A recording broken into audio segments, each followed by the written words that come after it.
How's it going, guys? My name is Zach with the Movie Castle, and today I'm really excited because we're going to be taking a look at all the movies I got for February of 2025. Normally I say I can't believe the month is over already, but February is really short, so I guess in this case I can. Now, that being said, I haven't done too much. I've been staying at home and freezing all day. That darn groundhog cursed us with 6 more weeks of winter, but the good news is that in the past few days I have started to notice the sun coming out, so hopefully we're burrowing our way out of this. But anyway, the movie haul itself, I only have 9 things this time around, and they are all DVD. But that being said, there are some really good ones. Shudder put out something I've been really wanting to find. I got a few wacky odds and ends, but there is also a few little holes in the collection I did manage to seal up. Some movies I have been looking for a bit, including one from The Asylum that's one of their biggest yet harder to find ones that I was able to snatch up, and I was so glad to finally find that. But anyway, without further ado here, I'm gonna switch to the close-up camera. I'll show you guys the DVDs I got and talk a little bit about each one. So without further ado, let's switch over to the close-up camera. Alright, here we are inside the castle taking a closer look at all the DVDs I got for the month of February 2025. And let's start off with the Shudder ones. Once again, I really do love that Shudder puts their stuff out on physical media, and we have 2 of them to take a look at right at the beginning.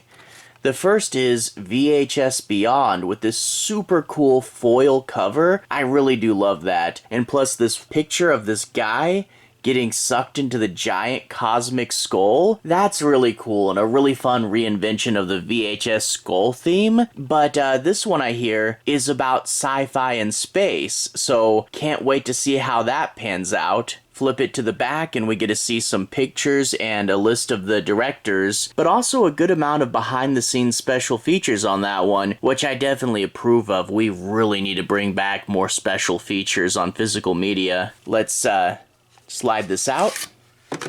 Under artwork is the same as the over.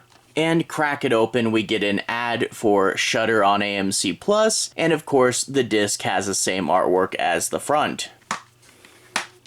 Slide that back in, and let's move on to our second Shudder title. This one's called Out Come the Wolves, and we get her in her red jacket and these 2 wolves coming up behind her. I don't think it has anything to do with this, but the title really reminds me of that old Rancid song, and Out Come the Wolves. Oh man, I listened to that all the time back in high school. Anyway, there's the spine, and flip it to the back, and we get a wolf staring her down. It talks about how there's this lady, her old childhood friend is a hunter, and her new boyfriend is a reporter, and she gets them both together so he can write a story about hunting when they're set upon by a group of ravenous wolves. So yeah, a wolf-based creature feature. That could be cool. Slide it out. Disc is the same as the front, and there's an ad for all the stuff you can get if you had AMC Plus. And put that back in. And moving on, up next we have a movie from Dean Koontz, and that is Phantoms. Dean Koontz is the second biggest horror writer right after Stephen King, and he's had some movies, and a lot of them have been pretty good, but he never quite reached the movie success that King did. But this is one of his more prominent ones. I think the book inspired Silent Hill in some capacity. So cool to finally pick up the movie and see what it's about. We have a bunch of stars in here, including Ben Affleck, and there's the green glowy logo. But the back talks about how there was a small town and most people disappeared except for like 5 remaining people, and they have to figure out the mystery and what exactly is going on here. Crack it open, there's the shiny disc and the insert. So sounds fun, definitely great to add to the Dean Koontz collection. After that, here's a wacky title that I picked up for Sharks of Summer. and that is Ring Shark. We get to see her screaming and the shark bursting out of the well from the ring, and this really cool blue background behind her. This movie looks really wacky, like a parody combination of The Ring and a shark movie, and I can't wait to see what it's about. I mean, I really like the Ring movies, and I do a shark series. I had to pick this up, especially I found it on Amazon for really cheap, so yeah, definitely had to grab this one. But it talks about how there's a group of paranormal investigators. They find a videotape of a woman getting attacked by a shark coming out of a well, and they go to investigate only to find that the town is being super secretive. And we can see that in this credit line, it actually still lists the movie as Well Shark. I guess they were being a little safer initially and then decided, hey, you know what, we need to tell people this is a parody. And we also get a shark short film, Shark of the Dead, as a bonus feature. So hey, again, great to see some bonus features. Crack it open. Disc is the shark image from the front. She's missing from the logo this time around though. This is also put out by SRS. They do a bunch of those like low budget parody movies, so yeah, it only makes sense for them to release this one. And moving right along to a movie from The Asylum, and that is The Co-Ed and the Zombie Stoner. This is one that I actually heard a little bit about. After Sharknado, for some of their movies, The Asylum would actually try, and I think this was one of them. I think outside of Sharknado, this was one of their more prominent ones. And if you guys know any other good Asylum movies, definitely let me know. I collect Asylum movies, and I'm always curious, like, what are the better ones that they put out? But this one was relatively popular, but this was actually the first time I saw the DVD for it out in the wild, so a bit of a rare DVD, and I was super glad that I was able to snatch it up for just $5. But yeah, flip it to the back, and it talks about how there's this nerdy girl who falls in love with a zombie and finds out that the cure for zombieism has something to do with marijuana, so now she has to figure out how to save her university. Up at the top, we get the tagline, "It's like that one movie, what is it?" So seems like we mixed a stoner comedy with a zombie movie. I'll probably check this one out around April, right? And there's the disc, same as the front.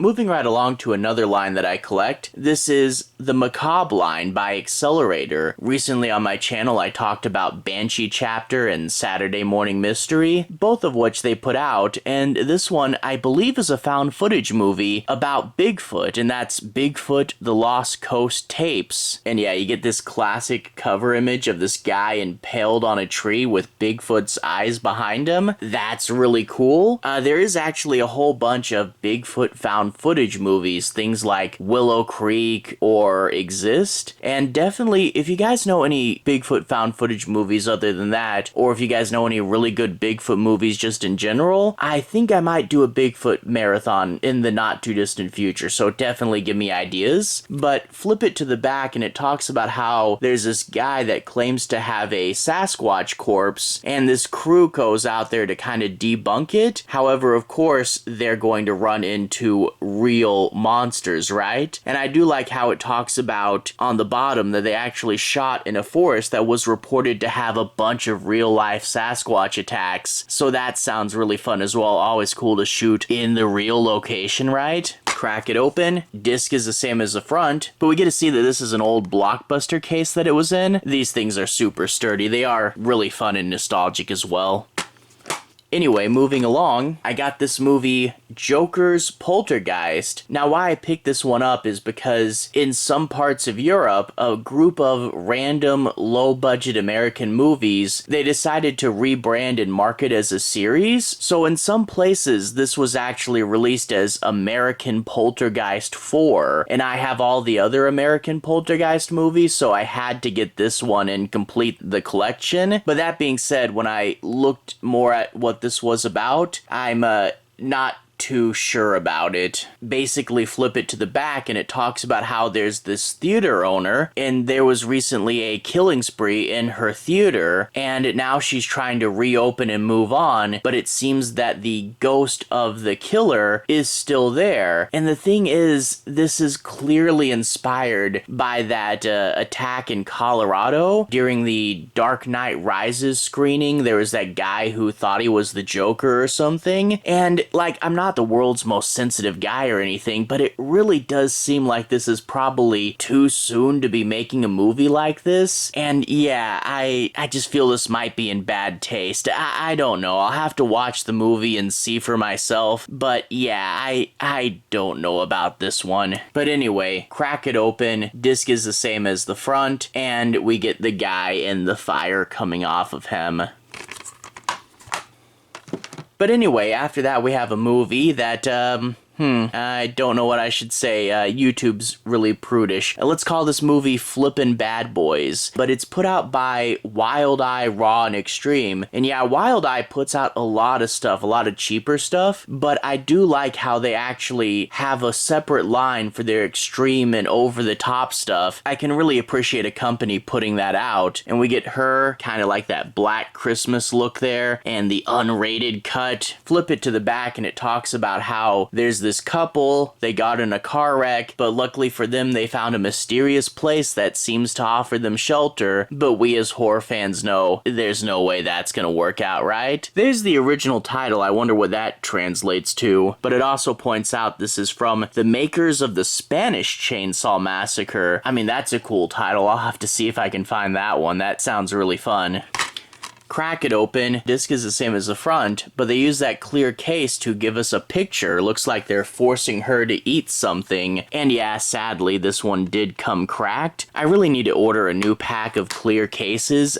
For whatever reason, I think they might get damaged a little easier. But yeah, I need to replace some. Anyway, after that, the last movie, and that is called Brew House, a really simple cover, but we get some film reels leading to some paintbrushes and the tagline that art is dead. Flip it to the back and it talks about how there's this team that explores abandoned buildings for the internet, and they go to this old brew house to film a new episode of their show, only to find out that there was an art collective living there, and somehow they passed away and now their ghosts are haunting the building. This might be fun. I did a little research and it looks like this is a pretty standard found footage film, but they have a good set of real abandoned buildings, so it might be cool. But why I picked this one up actually is because I was recently at the Austin Revolution Film Festival. My new short film, One Little Problem, got accepted there and we got to go down to the screening and that was really fun. But one of the other short films was called Worm Girl, and Worm Girl was a found footage movie. It was really funny and over the top, and if you ever get a chance to see it, definitely do. But the girl who was in that, Jess Paul, is also in this one, so I thought, hey, why not check it out, see what else she's been up to. Although that being said, Worm Girl is really funny. This looks like just a standard found footage movie, but hey, I'll give it a watch and see what's up.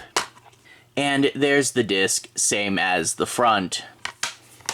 But there we are, 9 movies for February of 2025. Overall, some pretty cool stuff in there. I mean, the new VHS movie was something I had been looking forward to for quite some time, but to get a prominent Dean Koontz movie, a prominent Asylum movie, add to Sharks of Summer and Macabre, there's some cool stuff in here. So yeah, not the biggest haul, but a really fun haul, and I definitely enjoyed getting these things, and here's looking forward to March. Anyway, to everyone who's watched so far, thank you for watching. To everyone who's liked and subscribed, thank you. You really are helping the channel out. I'll leave a relevant playlist on the bottom. This should be my monthly movie hauls playlist. If you guys like this video, well, I've done this for over 2 years now, and there's a really long playlist there, and you can see a bunch more of this. Anyway, have a good day. See you guys again very soon. Playlist here. Have a good day now.